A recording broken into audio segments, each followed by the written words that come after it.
దేవుని పరిశుద్ధ నామానికి మహిమ కలుగును గాక. ఈ సాయంకాల సమయంలో మీకా గ్రంథము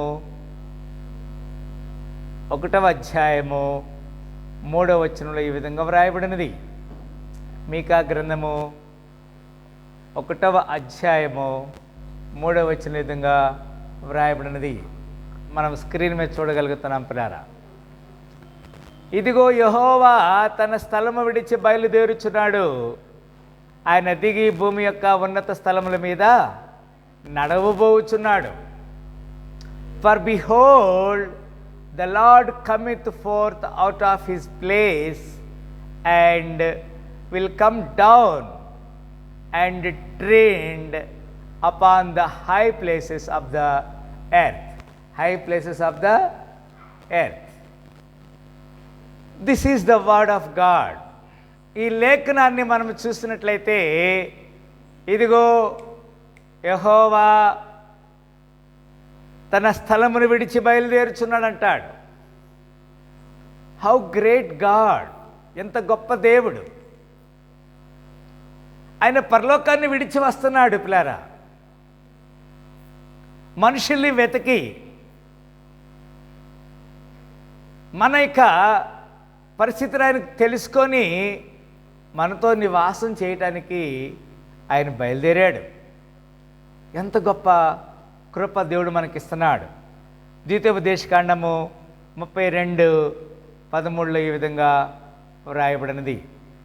ద్వితీయోపదేశకాండము 32:13 ఈ విధంగా వ్రాయబడినది. ఇక్కడ ఏమంటాడంటే, భూమి యొక్క ఉన్నత స్థలముల మీద వానిని ఎక్కించెదను, పొలముల పంట వానికి తినిపించెదను, కొండ బండ నుండి తేనెను, చెక్కుముకి రాతి బండ నుండి నూనెను అతనికి జుర్రించెదను. జుర్రించడం తెలుసు కదా. పప్పుచారు వేస్తే ఏం చేస్తావమ్మా? అది సంగతి తెలుసు కదా. ఇక్కడ ఏమంటాడంటే, కొండ బండ నుండి తేనెను, చెక్కుముక్కి రాతి బండ నుండి నూనెను అతనికి జుర్రించదని అంటాడు కదా. మనము కొంచెం అన్నం వేసుకొని ఎక్కువ పెరిగేసుకున్నాం అనుకో, ఏం చేస్తాం? అది సంగతి. ఇక్కడ గమనించాలి పిల్లరా. అక్కడ ఇంకో మాట చెప్తున్నాడు 14వ వచనంలో. 14వ వచనం ఏమంటాడంటే పిల్లరా, అది చాలా మంచిగా ఉంటుంది. ఇంకా ఆవు మజ్జిగను, గొర్రె మేకల పచ్చి పాలను, గొర్రె పిల్లల కొవ్వును, బాషాను పొట్టేళ్లను, మేకలను, గోధుమల మెరికలను సారము నీకిచ్చెదను. నీవు త్రాగిన మద్యము ద్రాక్షాల రసము. ఆమె చెప్పండి హల్లెలూయా. దేవుడు పరలోకం నుంచి భూలోకానికి వచ్చి మనకి ఇన్ని ఆశీర్వాదాలు మనకిస్తున్నాడు పిల్లారా. దేవుని యొక్క కృపకి మనము పాత్రలు కావాలని కదండి ఆయన మనకి లేఖనం ద్వారా హెచ్చరిక చేస్తా ఉన్నాడు పిల్లారా. అంత మాత్రమే కాదు, కీర్తన గ్రంథము 115:3 ఈ విధంగా వ్రాయబడినది. కీర్తనలు 115:3 ఈ విధంగా వ్రాయబడినది పిల్లారా. ఎక్కడేమంటాడంటే,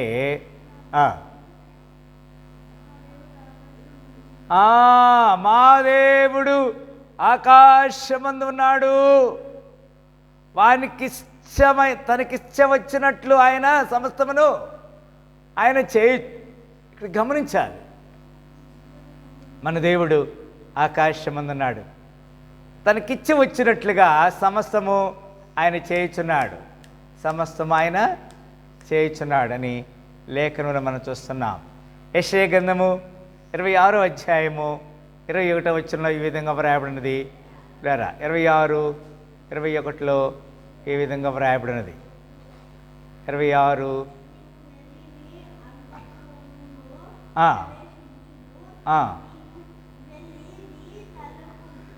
నీవు వెళ్ళి నీ అంతఃపురములలో ప్రవేశించుము, నీవు వెళ్ళి నీ తలుపులు వేసుకొనుము, ఉగ్రత తీరిపోవు వరకు కొంచెము సేపు దాగి ఉండమంటాడు.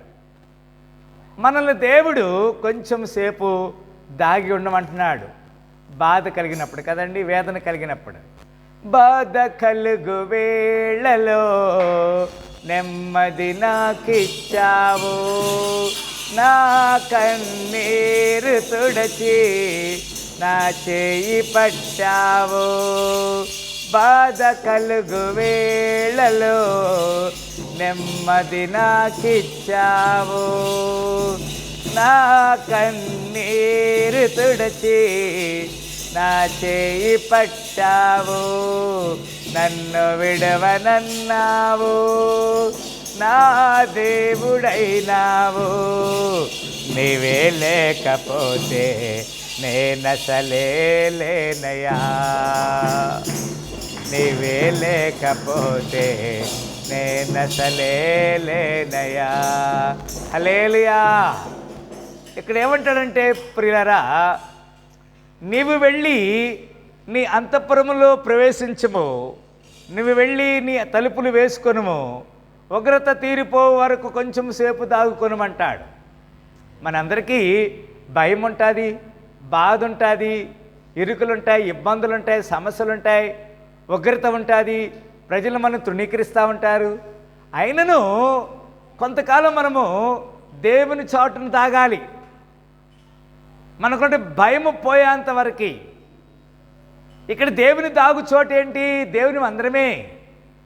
దేవుని మందిరమే దేవుని దాగు చోటుగా దేవుని లేఖనం మనకి హెచ్చరిక చేస్తుంది. పులారా, ఆఖరి వచనము ఆమోసు గ్రంథము 4వ అధ్యాయము 13వ వచన విధంగా వ్రాయబడినది. ఆమోసు గ్రంథము 4వ అధ్యాయము 13వ వచనంలో ఈ విధంగా వ్రాయబడినది. ప్రియులారా, పర్వతములను రూపించిన వాడును, గాలిని పుట్టించువాడును ఆయనే. ఉదయమున చీకటి కమ్మ చేయువాడును, మనుషుల యోచనలు వారికి తెలియచేయువాడును ఆయనే. భూమి యొక్క ఉన్నత స్థలముల మీద సంచరింపచేయు దేవుడును, సైన్యములకు అధిపతియునగు యెహోవా అని ఆయనకి పేరు. ఆమె చెప్పండి హల్లెలూయా. భూమికి తన ఆజ్ఞను ఇచ్చువాడు ఆయనే, భూమికి తన ఆజ్ఞను ఇచ్చువాడు ఆయనే.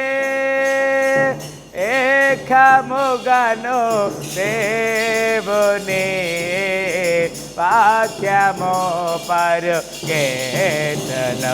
దేవునికి స్తోత్రము గానము చేయుటయే మంచిది. మనమందరము స్తుతి గానము చేయుటయే మంచిది. హల్లెలూయా. పర్వతమును రూపించువాడు, ఆ గాలిని పుట్టించువాడు ఆయనే. ఉదయమున చీకటి కమ్మ చేయవాడు. లేరా, ఇప్పుడు మనము చీకటి ఉంది కదా, ఇక్కడనండి చీకటి ఉంది కదా, ఇప్పుడు మనము భయపడతా ఉంటాం. చీకటి వస్తే ఏమవుతుంది? భయపడతాం. ఉదయం ఎప్పుడు వస్తుందా, ఉదయం ఎప్పుడు వస్తుందా, ఉదయం ఎప్పుడు వస్తుందని చూస్తాం. కానీ ఇక్కడ వాక్యం చెప్తుంది, ఉదయమున చీకటి కమ్మ చేయవాడును, మనుషుల యోచనలు వారికి తెలియచేయవాడును ఆయనే. భూమి యొక్క ఉన్నత స్థలముల మీద సంచరింపచేయుడును, సైన్యములకు అధిపతి యెహోవా అని ఆయనకి పేరు. ఈ సాయంకాల సమయంలో మరి మనము చాలా జాగ్రత్తగా దేవునికి భయపడాలి. ఎవరికి భయపడాలి? దేవునికి భయపడాలి. దేవుని కృపే మనకి కదా. దేవుడు మనకి మరి పెయింటింగ్ వేస్తున్నాడు, మరి సున్నం వేస్తున్నాడు కదా, కలర్లు వేసుకుంటున్నాము, అన్నీ నీట్గా మంచిగా శుభ్రంగా ఉన్నాయి. ఉండలేవా? అన్నీ మంచిగా ఉన్నాయా? దేవుడు మనకి అన్ని శుభ్రం చేశాడు. మన హృదయం శుద్ధి చేసుకోవాలి, బాహ్య శుద్ధి కాదు. ఏమి శుద్ధి ఉండాలి? హృదయం అంతరంగ శుద్ధి ఉండాలి. అప్పుడు దేవుడు నిన్ను జుంటి తేనెతో జుర్రుకుంటా చేస్తాడు కదండి. ఎంత గొప్ప భాగ్యం. ఈ రోజున మనము మంచిగా భోజనం చేసాం కదా. ఉదయము టిఫిన్ చేసాం, మధ్యాహ్నం భోజనం చేసాం, ఇప్పుడు రాత్రి మళ్ళీ భోజనం వేడి అన్నం తింటాం ఇంటికి వెళ్ళి కదా. చాలామంది వేడి అన్నం లేదు. ఎవరో పెట్టిన అన్నం, మిగిలిపోయిన అన్నం తింటున్నారు. మనకి చక్కగా వేడిగా ఉంది లోపల కదా, బయటికి వెళ్తే చల్లగా ఉంది. మనకి చక్కగా కోట్లు, వస్త్రాలు ఉన్నాయి. వేరే వాళ్ళకి దుప్పట్లు లేవు, కోట్లు లేవు కదా, రోడ్డు మీద పుట్టుపాత మీద పనుకున్నారు, పనుకోలేదా? మనం ఏం చేయాలి ఇప్పుడు? వాళ్ళ కోసము ప్రార్థన చేయాలి. ప్రభా వారిని కాపాడమని. దేవుడు వచ్చిందంట ఈ లోకంలోనికి, నరావతారుడికి జన్మించిన కారణం ఏంటంటే మనకున్న దారిద్ర్యాన్ని తీసివేసి, మనం దరిద్రాన్ని ఆయన మీద వేసుకొని మనం ధనవంతులుగా చేయడానికి వచ్చాడంట. మనకి జ్ఞానం లేదు, జ్ఞానం లేకపోతే మనకి జ్ఞానం ఇవ్వటానికి ఆయన వచ్చాడని లేఖనంలో మనం చూడగలుగుతున్నాం. దేవుని లేఖనాన్ని బట్టి సాయంకాల సమయంలో మరి మళ్ళీ మనం సరిచేయబడదాం, దేవునికి లోబడదాం. అలాంటి కృపలో దేవుడు మన నిండాలుగా దీవించి ఆశీర్వదించును కాక. ఆమేన్. కళ్ళు మూసుకొని ప్రార్థన చేస్తాం.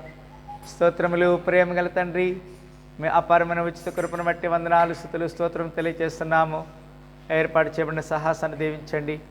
కూడొచ్చిన బిడ్డలు జ్ఞాపకం చేసుకోమని సకల ఘనత మహిమా ప్రభావం అర్పిస్తూ యేసుక్రీస్తు పరిశుద్ధ నామమున ఈ ప్రార్థన వేడుకుంటున్నాము తండ్రి. హల్లెలూయా. మరొకసారి ఈ పరిశుద్ధ దినమున ఈ పునరుద్ధాన శుభములు దేవుడు మన నిండారులుగా దీవించి ఆశీర్వదించును గాక. ఆమేన్.